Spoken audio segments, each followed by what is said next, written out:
Dear God, today is going to be big. The most watched daytime of the year, over 6 million worldwide. If I were the king of the world. Your home is set up to serve the... You should be ashamed of yourself. Well, I ain't. Praise be to He. You ass interrogative question around my face. It's gone. What are you doing? That is not paid for by them. That is paid for by the people of Detroit. You might be qualified, ML. I'm not qualified for this job. Let me tell you something. You want to go right now? Okay? You want to go right now?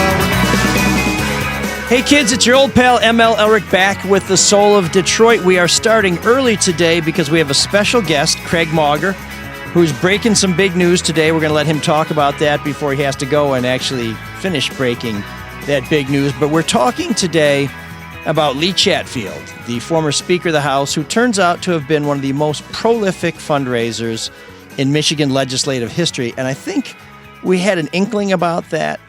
But just how much he raised and where it all went, only Craig Mauger knows, and he's telling all. So he joins us again this morning, and of course, he's a Capitol reporter for the Detroit News. So Craig, thanks for coming in. Hey, thank you so much for having me. And I don't know where all the money went, just some of it. Yeah, well, that's the problem. That's the problem with our laws, is that you got to be a pretty resourceful cat to find out even where 15% of it is. But in this case, when you're talking 15%, you're talking seven figures. And Craig's going to tell us a lot of it went to just a few people, some of whom share DNA with Lee Chatfield. Oh, what a shock. Including a guy who shares DNA with the woman he shared some DNA with, but that's a little complicated and we want to try and keep it sophisticated. So we're going to get back to that in just a minute. But before we get to Shawn Windsor, who dials in again, he's zooming in from his safe house and Vineyard in Washtenaw County. So that's a very, very convivial place to recuperate. Mark Fellhauer is here in studio, and we will be joined shortly by Carl Erickson of Altus, who is going to do a live taste test for us with the new original Altus. I know that doesn't make sense. We'll explain that when he gets here. And the new Sportsman, which is a pretty malty treat. So we're going to have Carl here shortly. But first, we want to tell you a little bit about the people who make this show possible.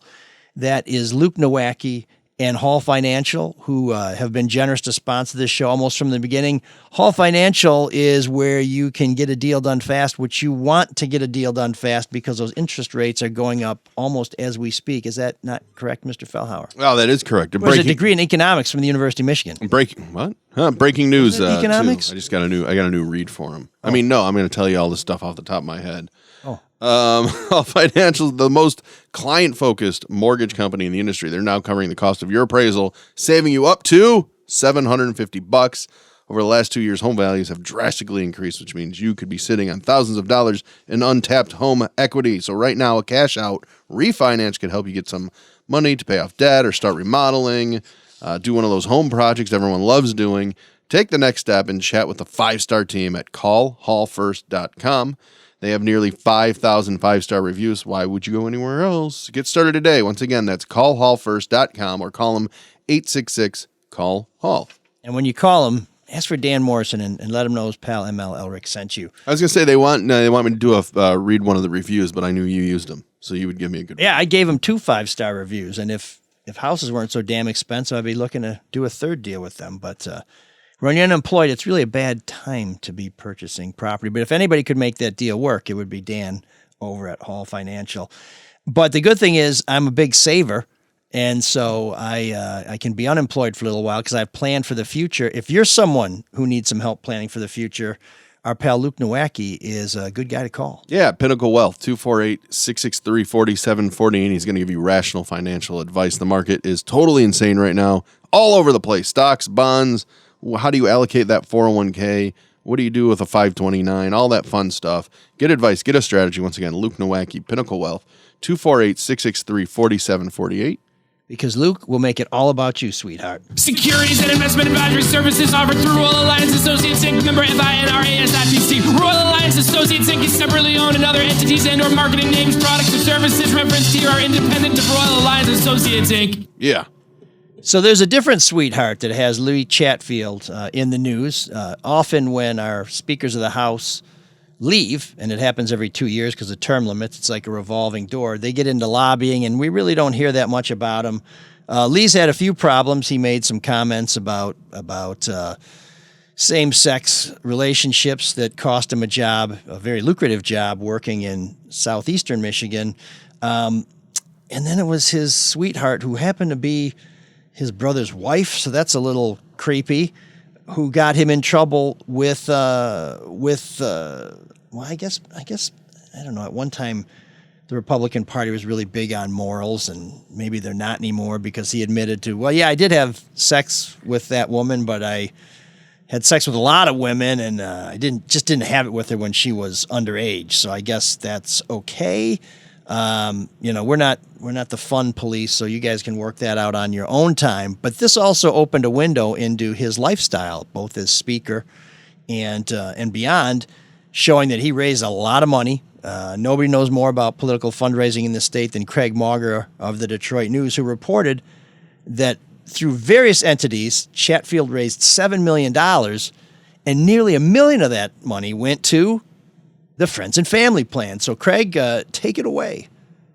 Yeah, no, I appreciate you all having me on. I mean, essentially, we're at this moment in state government in Lansing where we've had lawmakers for years now using nonprofit funds that don't have to disclose who their donors are or where the money is really going, have basically been, used by the majority of lawmakers. These funds have been running rampant, and now these allegations against Lee Chatfield have a lot of people in this city worried that maybe investigators will start looking at these funds, and we don't know for sure whether that will happen or not, but that is a lot of the concern among the individual operators here at the state capitol. The funds we do know about, the money we do know about with Lee Chatfield, shows that he was one of the biggest political fundraisers this state has seen. Millions upon millions of dollars in campaign donations pouring into his candidate committee and 4 political action committees that he operated. Yes, that's right. 4 political action committees at the same time. And he was essentially using these funds to boost House Republicans' efforts to maintain a majority in Lansing, but also he was using them to pay family members and friends and their firms. He paid $50,000 each to 2 of his brothers for wages over his time in Lansing. He paid hundreds of thousands of dollars in consulting fees to a firm called Victor Strategies, which was operated by 2 of his top staffers. And what this gets at, is what comes of this type of self-dealing. We don't know if what these individuals were doing with this money was improper. On its surface, it seems to be allowed under Michigan law. It more than seems to be allowed. It was allowed under Michigan law for a lawmaker to essentially channel money that they were raising from political donors, from interest groups, to consultants who were directly connected to him. That seems to be allowed under state law. And it would also permit, down the road, if there was someone that wanted to take advantage of this, someone to essentially self-deal. If someone else did this, and we don't know all the details of what was happening with Mr. Chatfield's funds, but you could see a situation where there could be a lot of problems here. If someone picks someone to be their treasurer to oversee their funds, and that person is also running the consulting firm that is the number one vendor of those funds. Yeah, so we talk a lot about incestuous relationships in politics. Well, this fills the bill in every sense. It was incestuous in that he was having an affair with his brother's wife, and the money was incestuous. The money was coming in to the campaigns. It was coming into the various committees. It was going back to the family. But the 2 biggest beneficiaries of this political largesse were his director of external affairs, who was already making $116,000 of the city's money, the state's money, which is really our money. And his chief of staff was making $164,000, Craig reports. They were getting money on the side, both being paid by the committees, both being hired by entities that probably wanted to win favor with influential peoples like, I don't know, the Director of External Affairs and perhaps the Chief of Staff and perhaps with the Speaker of the House himself. As Craig reported in the Detroit News, and we'll have a link to that story on our website, everybody thinks this is troublesome, but nobody thinks it's illegal, which tells you just what a dog pile our campaign finance laws are. But Craig, I'll tell you, as someone who ran for office, everybody I could get in my family who could help out on my campaign worked on my campaign.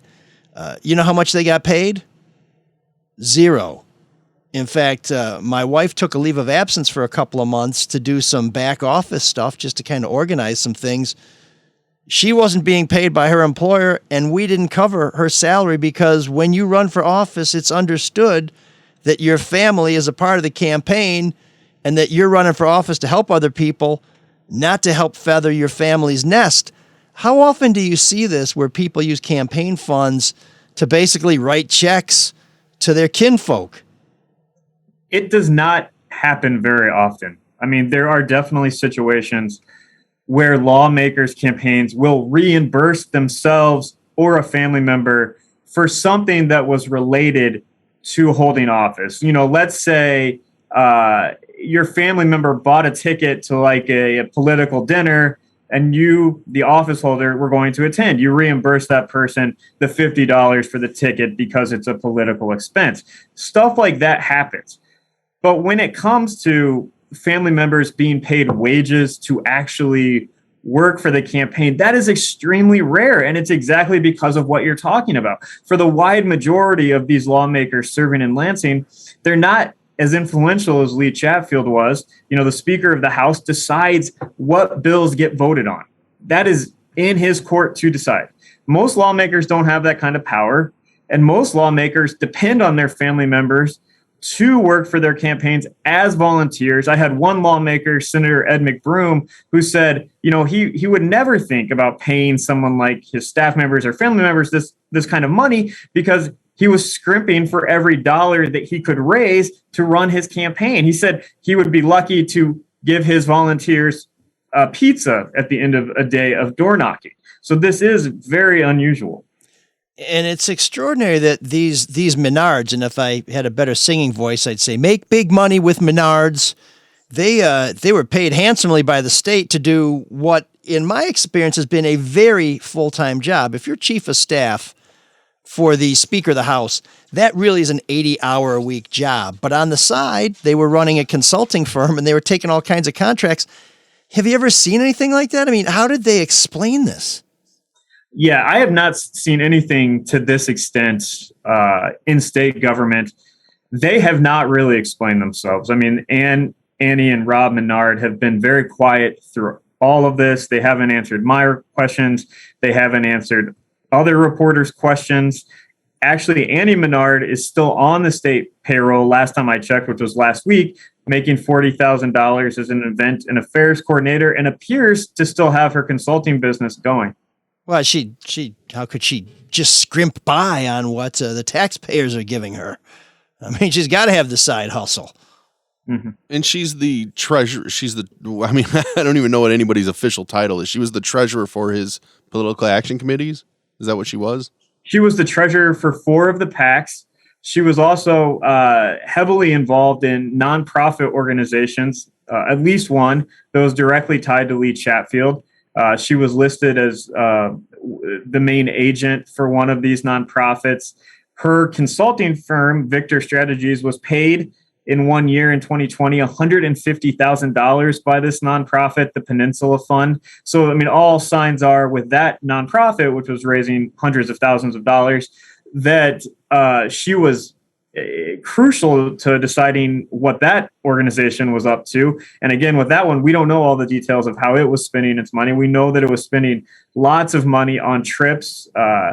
And I think it was $150,000 on trips and entertainment for public officials they disclosed. We don't know where those trips were to, what that entertainment was, but we do know that kind of vague description of what the expenditures were. Really dumb question, Craig. Why did you have 4 PACs? Why would anyone need 4 of them? Is there like a limit? I mean, isn't the idea of PACs like you don't really know where the money's coming from?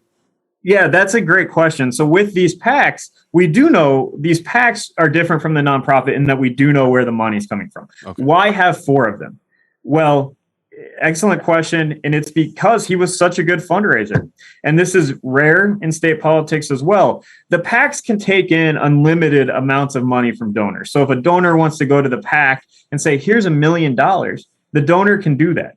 The catch is when that PAC wants to turn around and give money to someone else, there's a limit on how much money that PAC can give to a candidate. So when you have 4 of these PACs, you can essentially give 4 maximum contributions to a candidate, or as Speaker Chatfield did, to the caucus committee of House Republicans. If you want to boost the caucus committee, you can now give 4 maximum contributions by having 4 PACs. This is essentially, a way around our contribution limits, but it's a way around the limits that everyone in Lansing appears to be on board with. I mean, this could very easily be something that they fix, saying you can have 1 leadership PAC if you're an office holder, but they all know that this is occurring and they're all allowing it to continue. So are these PACs, do they have different missions? I mean, is there one that says PAC to preserve the Second Amendment, PAC to limit government, PAC to fight mask mandates, PACs, or are they just like PAC A, PAC B, PAC C, PAC D, PAC them all in because we're going to spread the money? It was essentially the latter of those. It was his PACs were named Chatfield Majority Fund, Chatfield Majority Fund 2, Chatfield Majority Fund 3, and Chatfield Majority Fund 4. So I was just being a smartass. I didn't think anybody would name something so obvious, but that was way more obvious than I was positing. But you're saying none of this is technically illegal that you can find out. Is there any illegality in what he did with the money that we can figure out? I mean, on the surface of what we know now, it meets the requirements of our state law, which granted are very loose. And there's a lot of holes in these campaign finance laws. But from what we know on the surface, this all seems to be allowed. I mean, there are some potential catches here. If you are paying wages to a family member and you're paying them large amounts of wages, like Speaker Chatfield was, there are certain tax withholdings that person has to do as an employee of the campaign. We can't tell from these disclosures if those tax withholdings were happening or not. That's something that the campaign finance experts that we've talked to had highlighted, saying, were they withholding the amount of money that they were supposed to because of this income that they were making off these various committees? We don't know that. There are we don't know all of what's being alleged at this moment, because Rebecca Chatfield, the sister-in-law here, who alleges that Lee Chatfield was abusing her sexually from the time when she was about 15 years old, her attorney, Jamie White, has said that there are some type of unspecified financial allegation involving Speaker Chatfield that is also out there. We don't know the details of that. And as Craig has reported, Chatfield's attorney in these defending him against these allegations of basically I guess, sexual assault by this young woman who went on to marry his brother. She said he's done nothing wrong. Everything's above board, and there's no illegality here. So we want to make sure that we get that out there as well. But Craig, follow the money is a big thing, and one of the reasons why we're talking about Chatfield is because he was such an influential guy. He was involved in supporting some projects here in Detroit, so this has an impact on Detroit. The fact that these people who worked for him were being paid taxpayer money means some of our money went into their pockets. But people ask me, how does this compare to Kilpatrick? And Kilpatrick had family charities, and he had a nonprofit that siphoned money off to friends and family and things like that. But I have to tell you, having spent years looking into that and having read the work you've done in just the past month or two, Chatfield has taken this to another level. This appears to be way more ambitious, and it appears to be way shadier than Kwame Kilpatrick was, and that is saying a lot.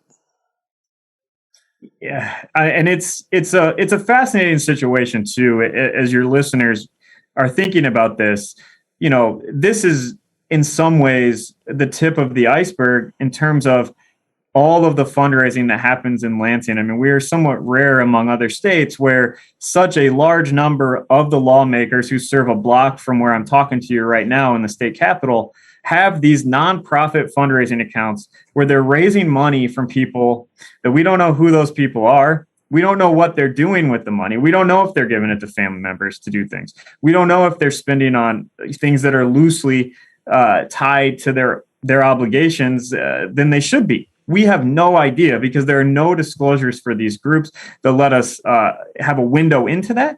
And this just goes on and on. There are a lot of people who are worried about, what's going to come of all of these allegations with Chatfield, who are people that donate money to these type of funds. To the lobbyists in Lansing who work closely with the lawmakers are watching this. This is a big potential story in Michigan government.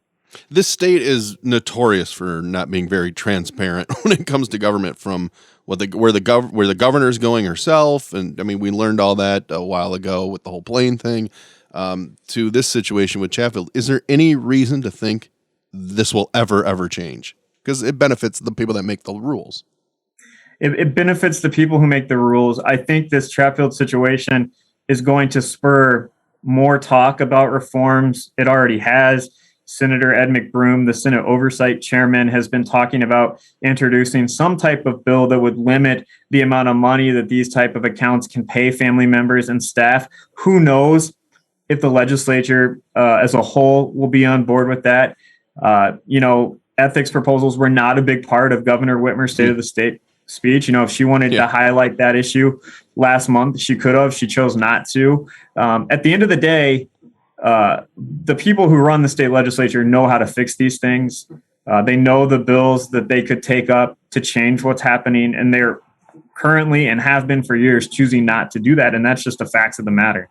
So, Craig, before we let you go, because we know you've got some work you're hoping to break today, were you able to determine whether there were particular entities who were especially generous in fueling these individual PACs and these nonprofits? Because we should be clear, the PACs have to disclose things, but there are also outfits where the money goes in and we don't really know how it comes in, and we have some very vague details about how it goes out. Were there some folks who were especially generous, and have you been able to ascertain, if there were, whether they got a return on their investment? I have not been able to dig into that as much as I want to, and I think that's a great idea for a follow-up. I will hold up this document right here. This is the tax filing for 2020 for the Peninsula Fund, which is a nonprofit organization tied to Lee Chatfield and his staff. This organization raised $753,000 in 2020 from anonymous donors. $753,000. It's right here. You can't really see it. From anonymous donors. We don't know who those people are. So if you want to hide that you're doing legislation for some donor that's tied to you, there's a easy mechanism to do that in Michigan. Have them give to one of these nonprofits because they don't have to disclose anything about where their money's coming from.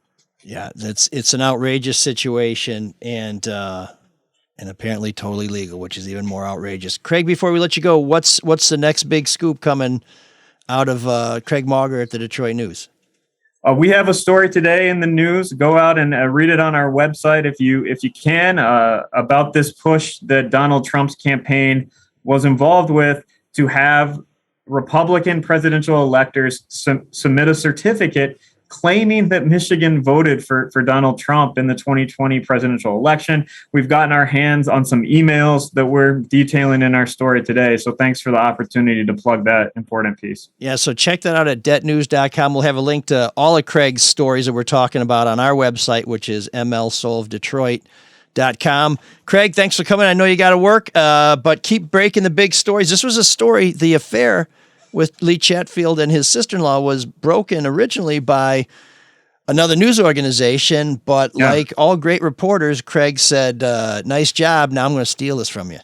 And so now he is driving the Chatfield bus, which, as we heard in some of the stories, the Chatfield bus made stops at the Shinola Hotel, at a strip club downtown. So, some of that money did go into the local economy, so we should thank the former speaker for that. So thanks, Mr. Chatfield. $1 at a time into a G-string, but I guess it all gets declared on taxes at the end of the year. Hey, thank you for having me. Because strippers never lie. Thanks, Craig. We'll have you on again soon, so keep up the great work. Thanks. Oh, what an amazing story that will go nowhere. You know what I mean? I hate to be that person, but you just feel like nothing's going to change. Well, the interesting thing is one of the guys who Craig quotes in his story, who is pretty outraged about this, is another Republican, a Senator Ed McBroom. Yeah. And he's talking about Good doing guy. something about it. And right now, when you're in the legislature, if you're not a Republican, it ain't happening. So the fact that a Republican is talking about doing this is significant. And when Kwame Kilpatrick got into trouble, there were some things that he was doing that that were legal, that benefited politicians. And I remember quoting somebody at the time as saying, the only people who can change this are state lawmakers, but they'll never do it because they stand to benefit from it. And lo and behold, state lawmakers did make a change that closed that loophole. So it is possible that when we have one of these outrageous situations, we could have some reform. But cross your fingers, because I got a feeling they're going to spend most of this year fighting over the budget, fighting over masks, fighting over a whole bunch of crap that allows them to run out the clock on this. Because when I exposed State Rep Betty Cook Scott for not going to work anymore after she lost a primary election and her political career was basically over, she had to go to work once a week, actually, because she had to go to submit her expenses so she could get a check. I spoke to the Speaker of the House at that time, who was Tom Leonard, who was going to run for Attorney General. And he said, oh, yeah, we really should do something about this. But, we're real close to the end of the session. So I don't know that I could get everything going by the end of the session to really do anything about this. But thanks for bringing it to our attention. It's outrageous. And I said, well, okay, you know how this place works better than I do. And, we put all that on TV. Not too long after that, he got all involved in a bunch of other shit that hadn't even happened until after we had our interview. So, there's always time to get something done if you really want to get something done. But a lot of the times, these guys don't want to get anything done. Hey, Carl, good to see you. Hey, we are joined in studio, and I should have told Shawn this because he might have snuck out in a hazmat suit. But we are being joined by Carl Erickson, the godfather of Altus beer, and he's got a couple of god uncles there, but they're not here. One of the godfathers. That's right, one of the patrons, who is you've heard us talk about Altus on this show for a long time. The Detroit original that's back, and I know a lot of people have tried it because they keep saying, hey, is Altus still on your show? I said, well, it's still on our shelves. And Carl hooked us up with, he was kind enough to make a keg of beer available for the Winter Classic that we put on at Clark Park that raised a lot of money. How quick did that go? It went pretty quick, but we didn't finish it. It was a half barrel. And so we took it to another rink, and we put another dent in it. And the guys who skate at that rink have their own locker room. And they said, if you want to leave this behind, we'll finish it off and we'll drop the keg by your house. And I said, okay, but I've had people say that before, and I've had to pump out the keg, and it's a very heartbreaking thing. Anybody who's gone to Michigan State you can't finish it. knows you can't pump out a keg. And the next day I got a phone call from this guy who said, hey, I'm dropping the keg by your house. Totally I said, dry. is it empty? He said, it's empty. Nice. I said, well done. So, and that was the original Altus. The Sportsman is, I think we would have finished it that night. Yeah, it's a little different. It seems a lot of people really, really like the Sportsman. So we're going to do a little taste test here. Shawn, this is going to be theater of the mind. I want you to pretend you're tasting this and then describe the sensation for us, because you are a wizard of the words. Thank you. Okay. That's a Shawn we know and love. So while we're passing these beers around, Shawn, fantastic column about the Flores situation. Talk about how Jim Caldwell, case closed on this notion of whether black coaches are really just getting the run around. I mean, you nailed it. They never should have fired Caldwell in the first place, at least not for the bum they brought in. And cheers. Without a doubt, yeah. And the fact that he hasn't got another chance. I mean, come on. So tell us a little bit about what inspired you to write that, and what kind of feedback you got, because I imagine your inbox was packed pretty hard after that. Let's start there with the inbox. I was actually shocked because I got emails from readers who were worried about my inbox. Right? Kind of like a euphemism? Yeah, right. Kind of like you just mentioned. I would say of all the emails I got, I had one or two that pushed back a little bit. And, well, what about the players? We should have equal white and black players and that kind of thing. Just not understanding power dynamics, history, the country. We do. We got Dylan McCaffrey, right? Or no? Yeah, exactly. But other than that, I think it's just, Mike, I think it's because it was at the time I wrote it, and this could change here because there's still some openings in the NFL for head coaches. But at the time I wrote it, there's one black coach out of 32 teams. And I think that's just so striking to people. They're like, okay, yeah, that's a problem. So what are they going to say, right? What are they going to push back? How are they going to try to rationalize that? And that was really kind of the theme that I had. Plus, real quickly, Mike, I remember when Caldwell was let go, and he struggled with some things like all coaches do. None of them are perfect. None of us are perfect. So, did he have the talent to win more games? Probably not. And I look back at what I wrote, and I remember getting an email from a reader who was black at the time saying, look, why aren't you treating Brad Ausmus this way? Who was the Tigers manager at the time, who was a little bit more in over his head, way in over his head more than Caldwell was at the time. And you kind of look back and you think, God, was I fair with that? Was I looking at the larger context of what was going on? And I'm not sure I had been. And so I was motivated by that in part.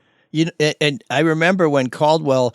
Now, when you say Caldwell didn't have enough talent to do better, you mean the players, not that Caldwell himself couldn't have done better, because he took a team to the Super Bowl. He's credited with really helping Peyton Manning. Well, not just that. And real quickly, the last team he got to the playoffs was the first time I think in modern NFL history a coach had gotten a team to the playoffs without a single Pro Bowl player. Yeah. And what's funny, I just thought of this as you were talking, because I was going to ask you, what's the most black coaches the NFL's ever had at one time? It couldn't have been more than half a dozen. 4 or 5, I think. Okay. Something like that. So this is where my mind went. There's one more black coach in the NFL than there is in the NHL. Yeah. Right. I mean, the NHL's about to lap the NFL. They just got to hire one brother and they're tied. But Shawn, why is it when you do talk about black coaches in the NFL, it's always Caldwell, and then I saw the Texans hired Lovie Smith. I mean, it tends to be recycled. And there's this big youth movement for head coaches in the NFL. Where are the young black coaches that are coordinators now? Why aren't they getting looks? Well, you think about Byron Leftwich, right? Who's the offensive coordinator for Tampa, who was part of a Super Bowl team last year. Eric Bieniemy, the offensive coordinator with Kansas City. That's a pretty good organization, right? Been in 4 straight AFC championship games. And you keep seeing these names and then it doesn't happen. And then sometimes you'll see stories that hint at personality, which I think is code. You know what I mean? It's just, and here's the other thing to me, Mark. There's a lot of coaches with bad personalities. We saw someone. Jim Schwartz. I was just going to say, we just saw someone interview in Minnesota who has a brisk. Exactly. And that's what black folks would say. And I wrote about this in the column. John Thompson, the iconic basketball coach for Georgetown, said a long time ago, look, we it's not just a quality. I mean, well, it is a quality, but we want the chance to fail. We want a chance to be imperfect. We want a chance to get hired based on certain things, even if our personalities aren't right, fitting into certain kind of stereotypes. And I think that's the key, and that's what you're speaking to. But real quickly, Mark, I'm curious what you think about this. There are no black owners, right? Mm-hmm. And those folks are of a generation, and folks with that kind of money still, you're comfortable with people ultimately, I think, that look and sound like you. And that's the problem.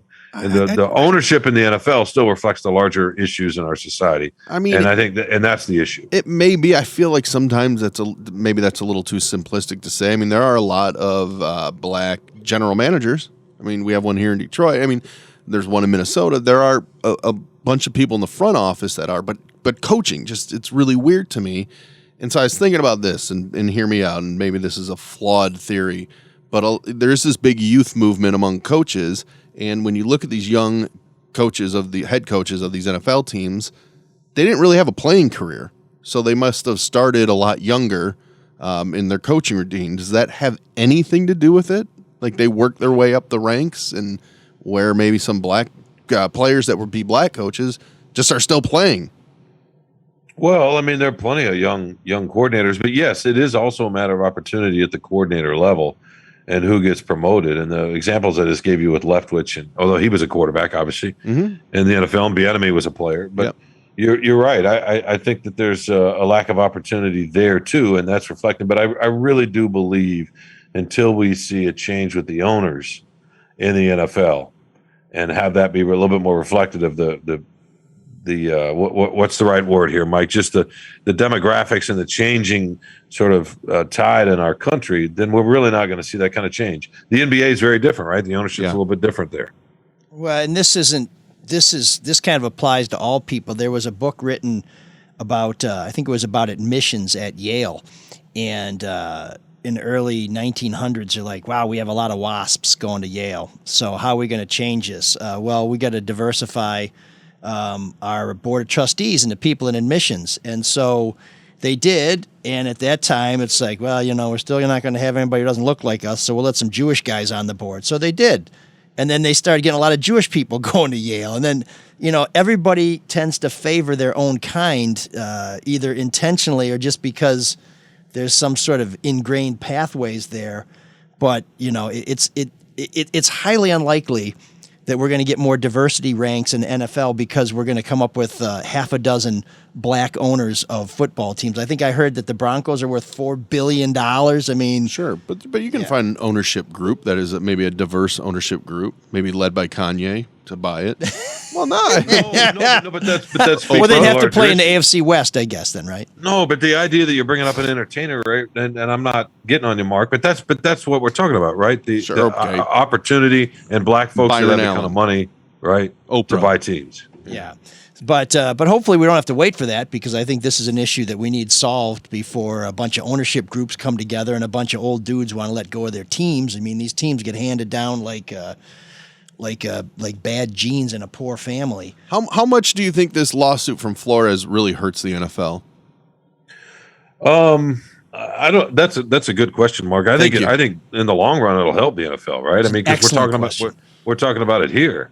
I actually think this has a chance to change some things. And let's not forget some of the specifics in that lawsuit that may or may not have anything to do with race. I'm not entirely sure, but the allegations from Flores that the owner, Stephen Ross, the U of M alum, this business school is named after him, was offered to pay him $100,000 to lose games. I'm sure that's what the NFL is worried about the most, to tell you the truth. Well, not only that, but then if you read the fine print, if you read some of the details in that lawsuit, when he said he would not do that, then he felt like he was branded as difficult to work with, which again is code, right? But you know what? I'm just going to throw this out there. There's a lot of reporting in Miami after he got fired before the lawsuit that he was just kind of an asshole to everybody in the front office. And he told, I think, Kenny Sills, do not talk about politics or race or anything.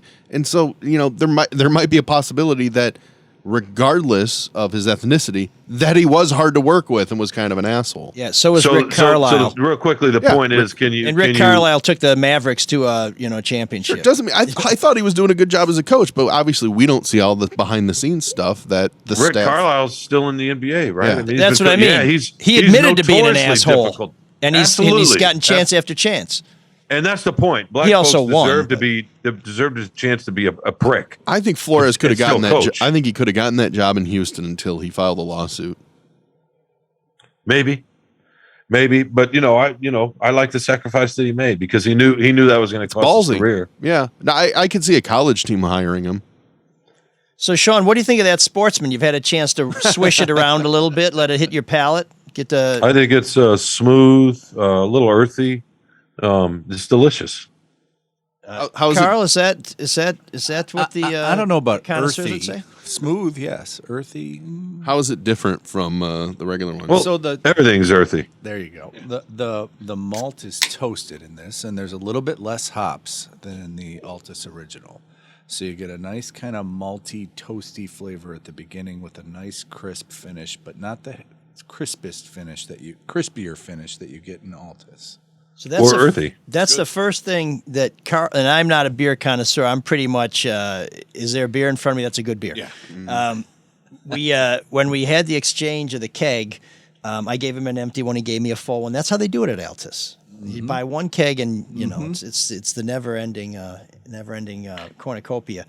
But we had a beer, and he said, "What do you think?" I said, "It's a little maltier than the original," and I like the original, but I think I like Sportsman a little better. I'm hearing that a little bit. Yeah. I'm hearing that a little bit. I just like that it's in a can Yeah.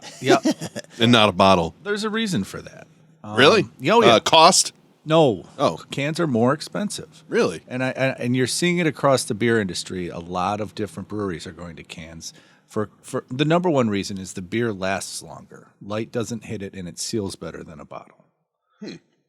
I've always liked cans because I like to bring a lot of beer places. And they fit well in coolers. So I always like Act long better. necks. You know, I've always that to me it's always been a great way to drink a beer. It's a shitty way to transport a beer, and they really clank around in the cart if you're taking them back to return them. But cans are pretty handy. But you were telling me earlier that there's a can shortage. Yes. Well, a couple things. So Mark, you got to give them your returnable when we're done. I just returned a bunch today. You don't. I'll take them then. I'm still unemployed. So Ball, the major can manufacturer in the United States, came out and said, number one, we're raising prices for 2022 by 30%. Number two, is this a supply chain COVID thing that we hear so much about, or is it an opportunity to do so? Yeah, or is using that as an excuse to do so. Another thing they said is you have to order 5 truckloads of cans, not 1 truckload of cans. Okay. So ordering 5 truckloads of cans. How many cans is that roughly? Every truck is about 278,000 cans. That's a lot of cans. It's a lot of cans. And there's a lot of small breweries that never order more than 1 truck a year. So is that why all the craft beer is in bottles? Well, usually most of the time. I think you'll see more and more of them going back to bottles if they're not in bottles now. And that's the major U.S. Can manufacturer. You can get cans overseas, but they cost a little bit more. So you got 5 truckloads of cans? No, we bought 1. Oh, okay. And that'll last us a while. Okay. And we're kind of waiting to see if maybe a broker will get involved to buy the 5 truckloads, and they might be different cans. And bust them down among a lot of you small guys? Right. Okay. That's damn good. So tell me about the bottle, because I remember I was drinking the original Altus one time. I said, it tastes a little bit like Stella to me. And you're like, no, it doesn't. Yeah. No, it doesn't. And then you were explaining to me green bottles and brown bottles and clear bottles. And Sure. What's that all about? Yeah, well, Stella #1 has rice in it, so it's not a true beer. Anyway, well, I'm going to get yelled at for that, but it doesn't have the Reinheitsgebot, the German purity law. But so it's 9 Reisken Hackenbach. Right. Okay. The German purity law of 1516. Water, barley, hops, and yeast. Okay. So if you add something else in, it doesn't follow that. But so if you put beer in a green bottle and you use a lager yeast, it will get skunky. Hence, Like St. Pauli, Stella. Heineken. Stella, Peroni, Carlsberg. Altus, if you were to put it in a green bottle, would get that skunkiness. But that would be a sacrilege, so you wouldn't do that. Okay. But some people really like that skunkiness. Where can we buy it? Is it readily available? I already crushed the cans. Oh, That's a dime you owe me. I'm on my second one. I'll take it back. Now, so right now, Altus Sportsman is available in independent retailers, and Total Wine actually was cool enough to pick it up. It's not available in any of the large chains yet because we just launched it. We're hoping to have it available in larger chains in the fall or next spring. But any party store in the Metro Detroit area or anywhere in Michigan, for that matter, can order it if you ask for it. And the regular Altus you can get on the shelves as well, but also at Meijer. Yep. Also at Meijer and Total Wine. And, well, Plum Market has both of them. Whole Foods, you can get Altus Original. They haven't picked up Altus Sportsman yet. Bush's has picked up Sportsman. So, just the really, like the Meijer, the Kroger. We haven't been in Kroger with either brand. Costco, neither brand. But with Altus, you can get 12 packs of Meijer statewide. I do think some of those Altus cans went through the redemption machine at Costco, if I recall correctly. But I don't want to. I believe that's a violation of state law, so I don't want to say any more. But Carl, thanks for bringing it in. It's great. I know that that of those 278,000 cans, there's probably a few that we could take off your hands. Yes. And we encourage you guys really to go get some. Go to altus.beer. That's ALTES.beer to find out where you can get and give me a ruling on the name, because I know somebody's going to send me. It's Altus. It's not Altus. What do you guys prefer? Well, it's Altus. I mean, that's how they Altus. pronounce it. It just means old in German. So German person would say Altus. Okay. It's a German thing. You wouldn't understand. But you guys sell it new. Yes, we do. All right, good. Well, you're going to have to talk to the marketing department there. But, okay, hey, Carl, thanks very much. Altus.beer, Carl Erickson, bringing the brew. Boy, if we could get Chef Dave in here with some food, this show could go on for like 7 hours. So, cheers. Thank you. Altus Sportsman, here's to you. Shawn, save that can for me, would you? Oh, man, the geeks have inherited the earth. Did I do that? What a dork. Does him wanting to play with us again mean that he's turning into a geek, or we're turning into cool guys? So, our Geek of the Week. Last week, there was somebody walked a nomination on the floor for Jim Harbaugh. It was quickly pulled. Who put that up there? I put it up there? No, I might have floated it, and you said he's not a geek. I'm wondering if any. Why did you think he was a geek last? Why do you have to bring this up again? Why do you? I don't want to defend the guy. Geek of the Week: Mike McDonald and Josh Gaddis for abandoning ship. No, okay. No, that'd be a smart thing to do. Who wouldn't? Who wouldn't? The Gaddis thing's weird, but McDonald, who wouldn't do that? Right, Shawn? Right. Thank Why you. is what did Harbaugh do that was wrong? This is just the beginning. And then he's like, this is it. Hold on. I got a call coming in from Minneapolis. I'll be right back. Actually, you'll be right back for maybe the rest of your career. Oh, so he's a geek for saying it's just the beginning. It's everything about it. Going and doing it on signing day, telling people, I think I'm out of here, leaving some instability in a program just when it looked like they had turned a corner. I find it amazing how non-Michigan people are far more judgmental about this than Michigan fans and alumni. Oh, I don't think that's true. You know how many people I heard commenting on Mel Tucker, $10 million, I mean, Sure, and that's Shawn what wrote Mark's about saying. this too. That's what Mark's saying. The fact that The rivals care more. Yeah. Well, I mean, let's put it this way. People who have nothing to do with each other's programs spend a lot of time talking about the other program.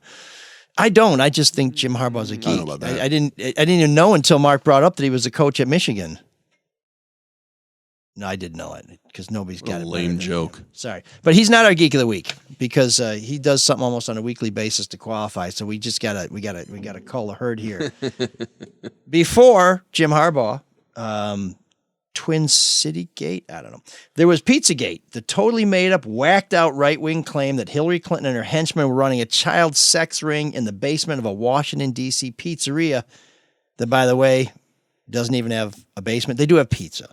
And the guy who went and fired his gun off found that out just before he went to prison and said, oh, shit, I probably shouldn't have believed that because it turned out it wasn't true. Well, now Steve Bannon and Brian Kolfage, Steve Bannon pal Brian Kolfage and kooky congressional candidate Kimberly Lowe are claiming that the National Butterfly Center in Mission, Texas is run by, and I got to put this in quotes because it's crazy enough that it has to be a direct quote, left-wing thugs with a sham butterfly agenda. Because I think we all, we all recognize a legitimate butterfly agenda. It's a perfect cover. Right. I mean, well, think about it. 1 minute it's a chrysalis, it's a cocoon, and then it's a butterfly. What happened? Who transformed it? Is this like 3-card money? Is this some sort of scam? Anyways, Kolfage, without any evidence, said the 100-acre nature preserve is the site of a rampant sex trade. Again, in quotation marks. I guess mainly because of its location. Butterflies probably have sex, right? Because and the genesis is probably that the Butterfly Center, 100-acre nature preserve, was going to have the wall go right through the middle of it. And they said, hey, don't put that in there. And I think they may have sued the government to stop the wall from destroying this nature preserve. So immediately, a lot of people said, okay, they're bad, let's go after them. They became a lightning rod. Well, anyways, Lowe actually visited the Butterfly Center last month and demanded to see illegals crossing on rafts. And she was caught on tape claiming that the Butterfly Center's executive director is okay with children being sex trafficked, raped, and murdered. So I guess maybe that was on the 100 acres of the place that she didn't see. Well, it goes without saying that once again, there was no evidence offered to back up those outlandish claims. So now the North American Butterfly Association has closed the center indefinitely. One of the final straws came during a We Stand rally when it was warned to be armed at all times or out of town, which I'm laughing because anybody who spent time around butterflies know if you're not packing, there's a good chance you could be devoured by the butterfly. So they were already armed, but this notion they should get out of town, that just seems foolish to me. I really don't care about butterflies or the preserve, but just think about these people's families being put through this crap. Well, the other thing is, think of people who would want to spend all their time around butterflies. This is not like UFC fighters who are like, perfect cover. Yeah. I love the Carner Blue, and if you cross the Carner Blue, I'll put you in a sleeper hold. No, these are... The executive director being branded, okay with sex trafficking and child murder and rape. It's just... Yeah. Regardless of the butterfly situation, that's just an awful thing to put a person through. Well, and with no evidence and no basis for it, but guess what? They crossed somebody on something they cared about, so now they could be responsible for the most heinous things you can imagine, and believe me, some of these people have really good imagination, but as we said, this really seems to be coming back down to they got on the wrong side of the people who want a wall, and so now they have to take the fall. Oh, well, that's why. We didn't build the wall, and Mexico didn't pay for it, but Brian Kolfage, Kimberly Lowe, and every other nut job who will believe any crackpot theory that justifies their warped worldview, no Altus for you, but you are our Geek of the Week. Altus? You already messed it up. Damn it! Me again!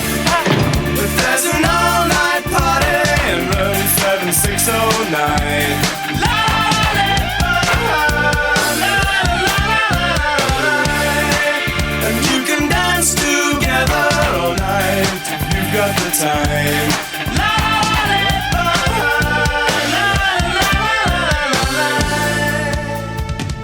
I keep telling Carl, feed me beers till I get it right. So I'll take another Altus, please. So I just realized, boy, I may be treading on some more political minefield, but cheers. Here's the original. Drank all the other ones. The Altus. To mark the... Hey, by the way, what's the breakdown on cans for Altus and Sportsman? Well, Altus still is flying out the shelves because it's in Meyer, but Sportsman really had a strong start. So 250 locations within the first week. But I mean, most of the 278,000 cans are Altus. We split it. Oh, 50-50. Okay. So you'll see Altus in the white can and Sportsman or Altus in the red can. I know he keeps messing it up. That's what I love about it. Altus. Altus, that's the right one? You can say it however you want as long as you drink it. No, but keep correcting him. All right, Shawn. I'll keep drinking them until I get it right, because in my life at least, most of my good decisions come after I've had many beers. People from the Flint area called Altees. Altees. That sounds fancy. But do they drink Genesee out there? Hopefully they drink Altus. Right. There's not that much Genesee out there. And God, when I lived in Allentown, I used to drink a lot of Genesee cream ale. Mm-hmm. And at the time I was like, oh, wow, great. Jenny Screamers. And then I had some at our backyard beer party. I said, they don't taste like you remember them. Yeah, I don't know. It may have been a price issue. But anyways, we are marking the second anniversary, more or less, of the pandemic by playing China Crisis, working with fire and steel. Raising the metaphoric podcast question, is Mark fire or is he steel? Oh, what a great start to a song. Where does Shawn Windsor fit in? That was Shawn saying, "Oh!" He just wanted to get name checked.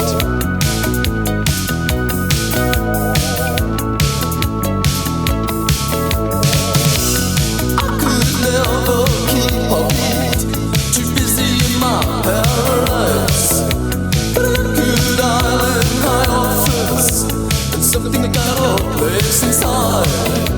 When all is said and all is done, my hands that work with the fire and steel. If I should play your part,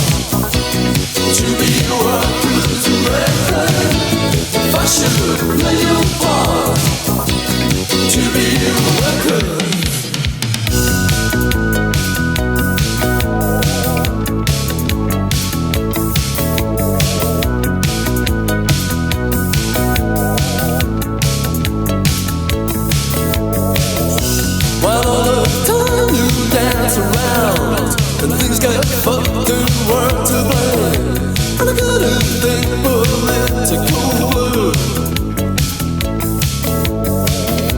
When all is said and all is done, my hands that work with the fire and steel. If I should play your part, treat me right through the red light. If I should play your part, treat me right good.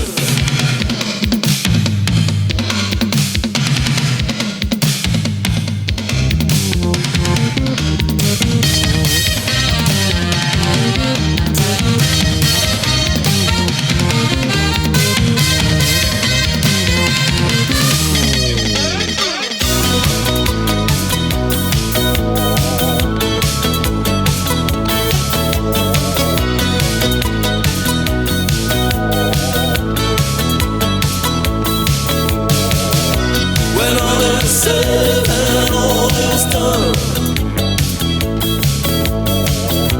my hands that work with fire and steel, and motionless will slip away. Images of my thoughts too real. If I should play your part, to be what through the red light. If I should play your part, to be what good. If I should play your part, to be what through the red light. If I should play your part, to be what good. If I should play your part, to be what through the red light. If I should play your part, to be what good. No. I could never keep a beat. Too busy in my paradise. Put a crocodile in high office and something out of place. And you're not feeling it. I hated every part of that song. I don't know. It just doesn't do anything for me. Well, that Shawn? that was Absolutely definitely not. This might be the second worst song you brought in. Carl. You gotta get a tie here. No. Overwhelmingly no. Okay. Do you like it legitimately? That's a no. That's a no. Don't pretend like you do. You know. Terrible. So China Crisis. You know, it was suggested to me long ago that we play China Crisis as sort of a COVID light moment. China. Yeah, and I think we're getting on the backside of COVID, so maybe we can have a little more fun. The worst part about COVID was that song. No, With that tell China us Crisis, what you think. So what do you think about the song? You're not running for council. You're not at a free press. You're not at a news station. You can say what you think. What do you think? No, to me, it's a circus peanut. You know, it's styrofoam. It's got kind of that. I like that chirpy, new wavy. You know, Michelob Ultra Light feel to it. You know, I would listen to it. I wouldn't get up and dance to it. I probably wouldn't play it on a regular basis. But here's the thing about China Crisis. It's really interesting, unlike a lot of their music. Although some of it's not bad. It's terrible. They did a lot with different instrumentation. I mean, they did a lot with strings. Saxophone is you hear that in new wave a lot, particularly in bands like In Excess. But I've been thinking about a theme month, and I want to do a theme month. Yeah, wasn't this Todd month? I mean, Todd's kind of no Todd would like that song. Well, one of the Todd with two D's, suggested a bunch of songs, none of which that I could tell had a connection to a Todd, except that it was a Todd who suggested them. And exactly, it's Todd month. It's some his of them. choice. So Todd's take over? Yes, that was the whole point of it. I'm not rolling over for a bunch of Todds. No offense to the Todds of the world, some of whom have been generous donors to this show. I think any Todd would have picked a better song. Actually, when I was, okay, here comes some free association. Thanks, Peter Werby. By the way, if you missed Peter Werby on last week's show, check it out. He's great, and I got to read the book. But I was early on when I was working at the youth hostel in Killarney, Ireland. One of the guys who worked with me was from Manchester. And there's a lot of Irish in Manchester, and so he has relatives in Ireland who, anyways, So some old guy came up in the middle of the day looking for somebody. I couldn't understand a word he said. And then he took off. And my buddy Zach says, "Did you see? Did Jackie come by?" And I said, "Jackie?" He said, "Jackie, Uncle Jackie." And I said, "I don't know." He said, "Was he on his Todd?" I said, "What? Was he on his Todd?" It meant was he all alone? Did he come by himself? And I said, I can't help you, brother. But it turns out Jackie did come by, and What a terrible story. He was on his Todd. So I don't want to mess with Todds, I guess. Wait, you worked in Killarney? I did. Where at? At the Ahado House. All It's a member of the Irish Youth Hostel Association. Oh, okay. So, anyway, so so somehow we got onto the Todds. At any rate, I want to do a theme that month. song was terrible. Yeah, we're bringing it back around. I want to do a theme month on new wave bands that use very weird instrumentation. And China Crisis, you may hear them again because they used oboe, they had flugelhorn, all kinds of stuff like that. Ugh, but here's the no. thing: some of their albums were very critically well received, and one reason why is because a guy who produced 2 of their albums was Walter Brecker of Steely Dan, right? Dan. Yeah. And he actually got credit as being part of the band on one of the albums because he was so influential in it. Why does I tend to think of Walter Becker and who's his buddy in Steely Dan? I know, I can't think of his name. Shit. Donald Fagen. Yes, there you go. As being very meticulous and very, very as craftsmen. And to see Walter Becker hanging out with these guys for 2 albums, I'm like, they may have been on the heavy heroin phase. I'm not sure. But there was a series on one of these music channels about how they made the song. And if you get a chance to check it out, you should check out the one for Steely Dan, I'm drawing a blank now. The one with Michael McDonald in the background. Peg. Yeah, Peg. And they break it down. And because these guys are such pricks, they isolate all the tracks of Michael McDonald. And they're making fun of him because they're like, well, Michael, what do you do? Because they would bring in, the most virtuoso musicians ever, have them play on the tracks, and they're like, we didn't like that, we're not going to use it. It's like, if you brought in the best, you'd like, okay, we got to get this in here somehow. I don't care. We'll do a B-side. I don't care, whatever. Fascinating. Yeah, and so they bring it. So anyways, they isolate all these tracks with Michael McDonald, who was the lead singer for the Doobie Boys, brothers. And my God, one Altus has done this to him? And they're making, I'm only halfway through. And was it Altus? I was just going to say I mispronounced it. So they're making fun of him, and they isolate the tracks, and it's hilarious to hear them because when you listen to Peg, those Michael McDonald riffs are, they really stand out. It really is one of the distinctive features of the song. But when they isolate the different tracks, none of this covers for the fact that you chose a really bad song. But sometimes a bad song can be China! the beginning of a great conversation. Now, this would be the exception to both rules. Yes, thank you, Shawn, for saving us. But it's just a series of Mike McDonald going, Peg, Peg, Peg.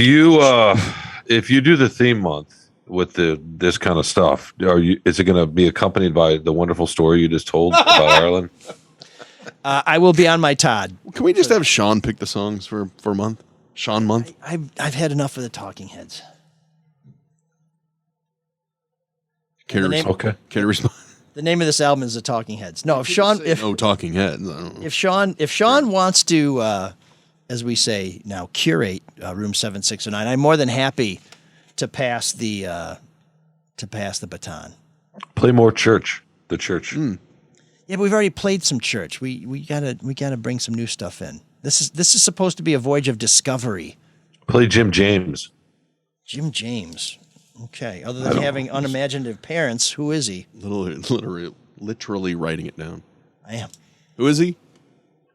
I don't know. Just some guy. Shawn's buddy.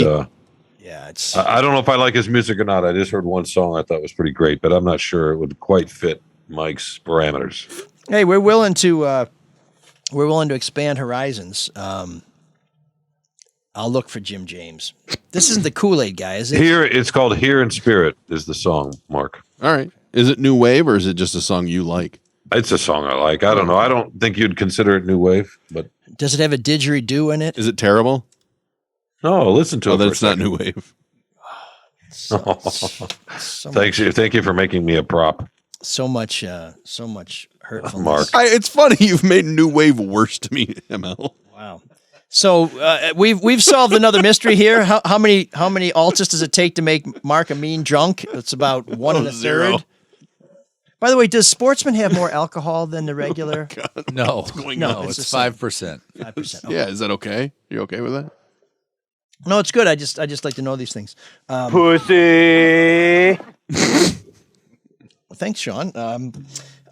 Okay, so we want to thank the other people who make this show possible. Obviously, we value our association with Altus and Altus, the new flavor. Nice catch. And then there's Sportsman. They got 3 flavors out there. Just ask for the first two. Yeah, Altus, or Sportsman. By the way, when I returned the keg, I said to Carl, what do I do with it? He said, take it to any party store. Yep. So I walked into this party store. I got an empty keg. They said, just put it over there. I said, wow, there's like Just like returnables. there's like a friendship in the beer community. No that, deposit? Actually, I did try. It's like, there's got to be like $100 on this, right? Because it's Of like course you 1,000 tried. times heavier than an empty beer can. Of course you tried. They're like, just put it He over tried there, to get asshole. money when he dropped it off. I said, just leave it over there. And I said, how much for the tap? And they said, no, I returned the tap today. So, I should have kept that. You can always use a tab. I gave it to him. So Oh, wow. Okay, there you go. He's got it back. Sounds like you owe him money. No, I returned it. It's right here. In fact, we primed it. I think that was a pristine tap, and now it's survived the test of fire. Or what did people do in Game of Thrones? What did you have to go through? Like the wizard's hairdo or something to? Yeah, that's it. I don't know. Somebody help me with this one. Are you going to be able to read any feedback? Yes, no. Oh, First, okay. we have to thank our donors. First of all, Bryant checks in again. This guy he's a recidivist, but he has no comment. Perhaps because he put the money where his mouth is and then put the money in our pocket, which we encourage everybody to do. And then long-time listener, first-time donor, my mom sent a donation, which I know sounds cool, except if she just gave me the money, I wouldn't have to share it. But I think this is her way of trying to support Shawn, who we all know is her favorite part of the show. Well, yeah, you got in a fight with him in front of her. Yeah, and she took his side. Because he was right. I'm sorry. Actually, I think he's far left, but yes, He was correct. politically correct. Anyway, so Mark, how do people donate? Because we can't keep sponging off my mom. As it is, the estate is already diminished. There's not going to be much for me to inherit. There's a website out there, mlsoulofdetroit.com, and a little donate button. Just click on it. Takes you to your PayPal. So my understanding is Take anything. People have gone to the website and they've tried to figure out how to donate because obviously they want to support this show, and they're just like, I'm flummoxed. I cannot figure it out. It's really that easy. You just go to the website and there's a button that says donate, and you just click it and then you give money. That's how it works. Pretty simple. So give it another shot, people. We also encourage you to support the show. It's in fact, it's shamefully cheap to be a sponsor of this show. Sometimes we just accept free beer. Other times we'll take money. But if you would like to sponsor the show in some form or fashion, send us an email at mlsoulofdetroit@gmail.com. That's also how you can correspond with us, and lots of people have. Ford, in the effort to build a high-tech campus around Michigan Central Depot, got big headlines and a lot of love from Mayor Duggan last week. But our listeners, appropriately, were a little skeptical, not cynical, because that's bad, but they were skeptical. So Rachel writes, "Hey, Crane's editor," referring to Crane's business, "we need you to spin that Ford Motor Co. walking back all original promises of actually putting thousands of high-paying Ford employees in the Corktown train station, or even our name on the damn thing, is good, actually. I hate to be a terminal cynic about this, along with everything else. Sure sounds like they've already decided internally that Ford EV offshoot is bouncing out of state." So, a little context, there was a report in Bloomberg that said Ford's thinking about maybe carving off a little bit of their company and making it EV only. They cited anonymous sources, so maybe it's true, maybe it's not. Well, you don't spend $11 billion in another state to not move stuff with it. Well, I mean, if you're going to build a campus, it's supposed to be the flagship of this whole new endeavor in Detroit. It's hard for me to think that they're going to just move everything to Kentucky and but they're already Tennessee. backing out of it a little bit. Well, it's not what we were sold on. Nothing ever is. That's the only thing. Right. They sell you, and then things either evolve or it turns out to be, a bait and switch, and we'll see what happens. Always. Next, but Michelle is referring to that Bloomberg article, is not buying any of it. She says, so all the newsroom folks bootlicked Ford today with some PR stunt at Michigan Central Station in Corktown. I guess we'll just ignore this. Bloomberg News scooping that Ford Motor Company is plotting a spinoff into two companies, the literally dying legacy petrol biz and the future of the company, the electric EV. The Ford EV company will be run by former Apple Tesla executive. Does anyone believe an Apple Tesla exec is going to headquarters such a company in Detroit? No. Or Dearborn or Michigan at all? No way. I doubt it very highly. And if they were, wouldn't they announce that today in Corktown? Like how they left for Tennessee and Kentucky without even asking Michigan and Whitmer to counter. I worry the same will happen with the Ford EV spinoff. Michigan will get to keep the legacy petrol biz, which is dying. I'm hoping I'm wrong. I'm with her. I think she hit the nail on the head. But I bet I'm not. Well, I don't know about that. One of the reasons why Ford went to Kentucky and Tennessee is because the cost of energy here is so high. And one of the big companies, so one of the big nonprofits or special interest groups, however you want to look at it, that is really critical of the power companies in Michigan is actually all the other companies in Michigan, the manufacturing companies who feel like they could make a lot more money if they didn't pay so much for electricity. And I think that was a big reason why Ford went to Kentucky and Tennessee.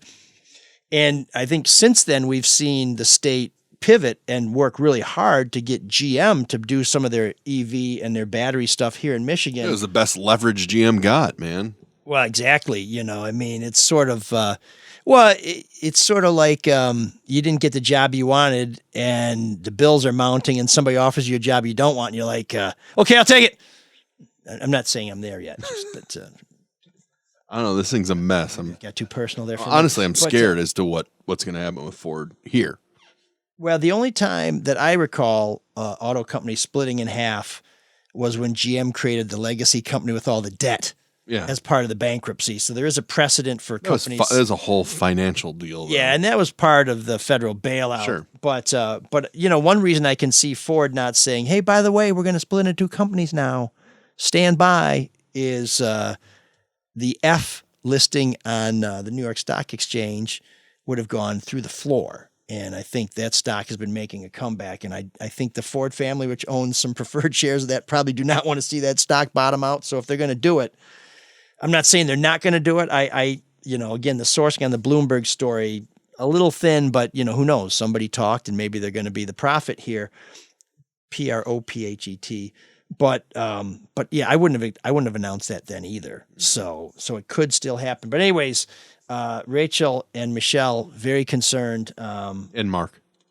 And we'll keep an eye on all that. Meanwhile, back on the east side, Marcus, with a C, like our Mark, inquires, hey, ML and team, I listen to your podcast. Just moved back to Detroit after 18 years on the West Coast. The roads on the east side are an absolute disgrace. Any chance you know who can move the needle on Canyon Road? Well, the governor said she's going to fix the damn roads, and we're going to spend another $1 billion on it. I don't think that's going to extend to a city street, but there is something you can get an app on your phone called I got to be more prepared. Improve Detroit. I'm not editing this. What is it? Improve Detroit. Improve Detroit. It's a free app, and you can file a report to get a road fixed. I filed a lot of these reports when I was running for city council. Sometimes it worked, but more often than not, I get an email back saying, it's been 6 months since you filed your report. Has it been fixed? If not, let us know. If so, don't respond, and we'll just consider it solved. Well, that's interesting. What kind of success rate do you think it's had? Well, you can go and look at Improve Detroit, and it's a free app for anybody, and it tells you how many things have been reported. And I think it also marks how many have been fixed. But Canyon Road, for people who know it, is by Baldock Park on the east side, and it is pretty sketchy, and it's better than it was. I'll just say that, because when I was in high school, there was a dip there that you could have filmed the opening to the Dukes of Hazzard by hitting that at the right speed. It's sort of as bad then as the Ashland bump is now, but try improve Detroit, and of course, call your council person, who, by the way, was in the paper the other day with a pretty impressive new hairdo. So things are happening in the District 4. So, Councilwoman Letitia Johnson, you can reach out to her, because she said she'd be very responsive. Let's test that theory. Shawn, we hope to have you back in studio next week. What's going on with you? You've been cranking out the columns. You faked being sick for a while, and now your guilt has driven you to be the most productive man in the history of sports journalism. No, I didn't write yesterday. No, and last week was a little slower than the week before, but I will be back next week in studio. What's your Super Bowl prediction? You can't have a sports person on this week without asking. I haven't thought about it much. I'm writing about Stafford today, though, for tomorrow. I just want a prediction. Is it that hard? You know who's playing, right? Because we can't write enough about Matthew Stafford. You know who's playing in the game, correct? His team, right? The Los Angeles Rams. Yeah. So who's going to win? I don't know. The Bengals. That is the most Shawn answer. The Bengals, really? Okay. No, the most Shawn answer would be, I think it's the Bengals, but I feel bad about that. So I hope it's a tie, and everybody goes home. What are you? Don't you give a prediction in the paper? I'll probably have to. Are you embargoing your prediction? Least, maybe. Like I said, I hadn't thought about it much. We'll probably have to. It's the least favorite part of this job because I'm not good at it. I know. I hate readers picks. love to remind me of that. Yeah.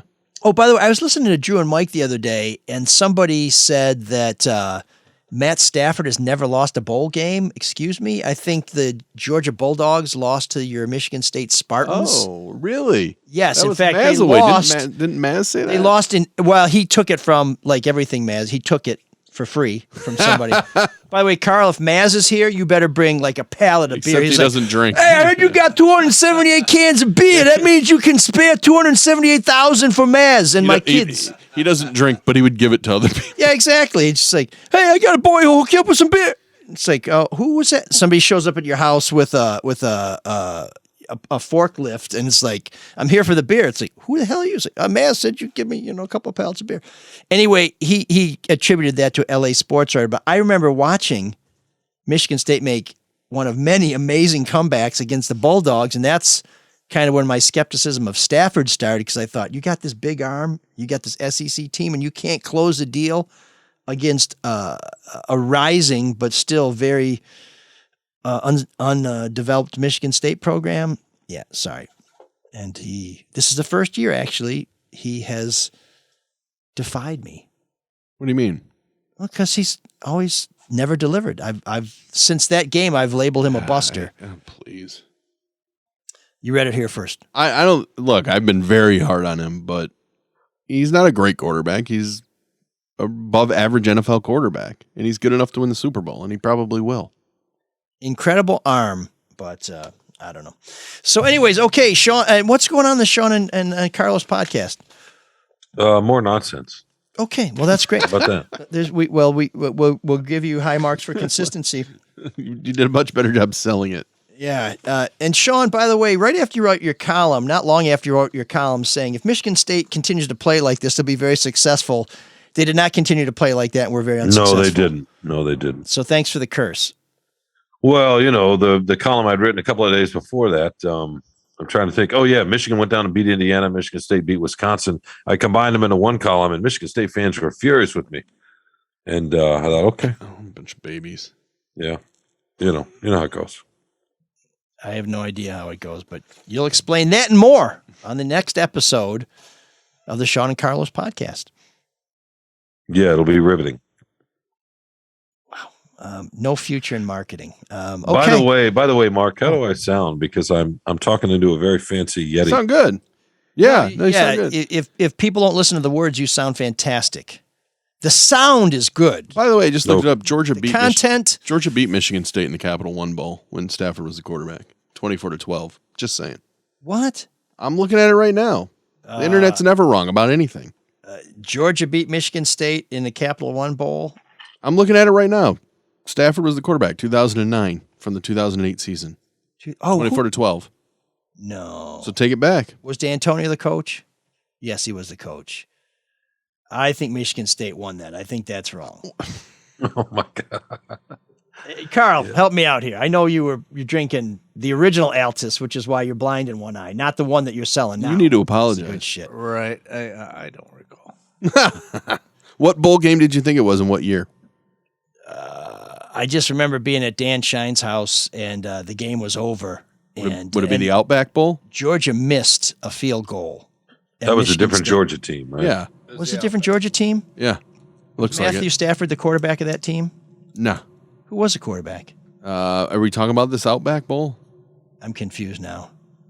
Well, yeah, it was the Outback Bowl, 33-30. 33. That's the one Michigan State won. Yeah. Yeah. And Matthew Stafford was not part of that team. Actually, in 2011, wasn't that a good Lions team that year? Shawn, help me. I don't know. Aaron Murray. Aaron Murray. So apologize to Tom Mazaway. I got Maz's back here.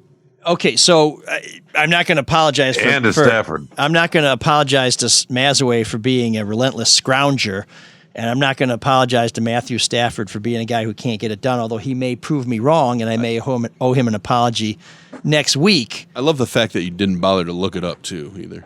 No, because I remember watching that game. I remember watching Matthew Stafford in a bowl game and not being impressed by him. Well, he still beat you 24-12. I don't know. That game, I think that game's being disputed. Okay. Whatever you want to say. Yeah, good. Good. Wasn't that the National Butterfly Center Bowl that Matthew Stafford was torturing some You are fake news. some chrysalises in the just basement of apologize. their Just cafeteria? apologize. Admit you were Just wrong. apologize and get friendly with Cyrus. I'm going to have to double check this. If apologies are due, they'll come next week. Looked at it. But who are you? You don't think Oh, that's nice. Harbaugh's a geek? That's nice. Your I do. judgment is already suspect. Staff. Okay, damn it. You guys are just dragging us out. Stafford and Georgia. Who was the quarterback on that team for Michigan Aaron State? Murray. Oh, for Michigan State that year? Was it Cousins? Was that Hoyer? Cousins. Or was Cousins? Hoyer lost to him. In that. Yeah, that's what I mean. Was it Hoyer who lost to Yes. Stafford? Yeah. And by the way, that game you thought Stafford was so bad in, 20 of 31, 250 yards, 3 touchdowns, 1 INT. So he missed 11 passes. Not too bad. Yeah, but Brian Hoyer was 18 of 34. No touchdowns, 1 interception. Take it back. Apologize. Brian Hoyer still has a future in this league. I'll just tell you. Will not apologize. What are you, Trump? Apologize. You were wrong. I pardon everyone who is a part there we of go. defending Just admit the you're wrong. democracy. I'll check it out. I will start next week's show with an apology if one is due. I just have to independently verify this because I remember watching. Oh my God, really? Okay, I'll just tell you what I told Letitia in my concession call. If the numbers continue the way they're going, congratulations. Okay. If my independent research confirms what you've told me, I hereby apologize to Matthew Stafford. Okay. And to that That's weak. that but okay. LA sports tweeter who Tom Mazaway who was plagiarized correct, from. but yeah, okay. Yeah, I none of this was original reporting by Mazaway. It's all by the guy in LA, so I apologize to the guy in LA. But he carried the load. Boy, that's an opening. Okay, great. All right. Can we just wrap? So we're just going to go. Shawn, help me out. I want to apologize to Cyrus for taking so long Yeah, there we to go. take us out. Can you dig that? Stafford! Can you dig it? This little light of mine, I'm gonna let it. Dark forces are at work. Evil forces that wish to destroy our family. I'm gonna let it. The Lord has always had the back. Shine!